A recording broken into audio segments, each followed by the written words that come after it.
sealed in the genes of history. According to the verbiage of Rodney Lefholtz, then the state's prosecutor, who'd recently announced his candidacy for South Dakota Attorney General, it was one Collins Catch the Bear who had shot and killed Tollefson, and justice demanded that he be forthwith charged, tried, convicted, and thereafter permanently eliminated from the population.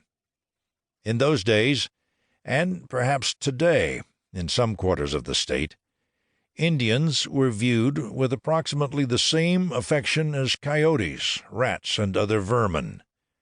I'd been coaxed into the case by Jim Leach of Rapid City, a kid who'd been out of law school a few years, but not long enough to shed his romantic notions, like Don Quixote in his chivalric search for justice.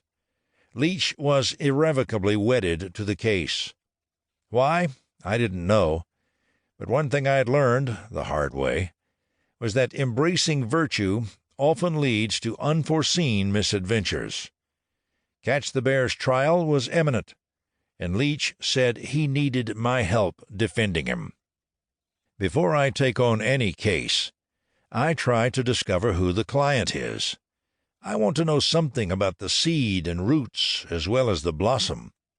Collins Catch the Bear offered no remarkable history, except multiple convictions for various crimes, and when I asked him about his life, he was often unresponsive, or his answers vague.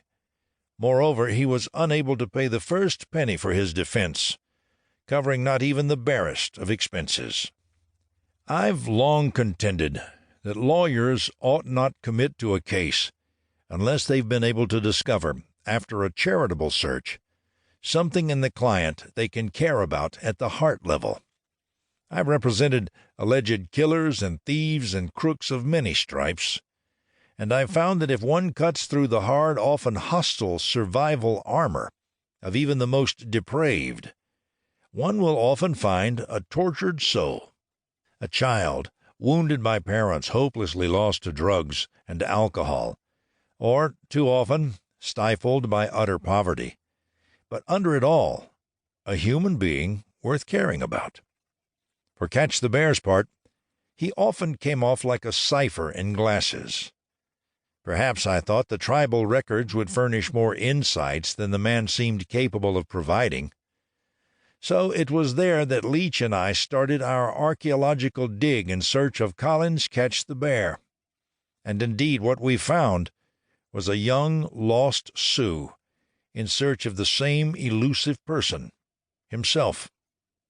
To bring me up to speed on the case, Jim Leach provided me with boxes of forgotten records, some incomplete, the events they related inviting careful reconstruction.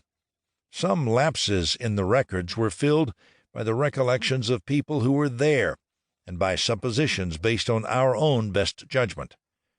In my research, I tried to stay in tune with the requiem that seemed to accompany Catch the Bear's life.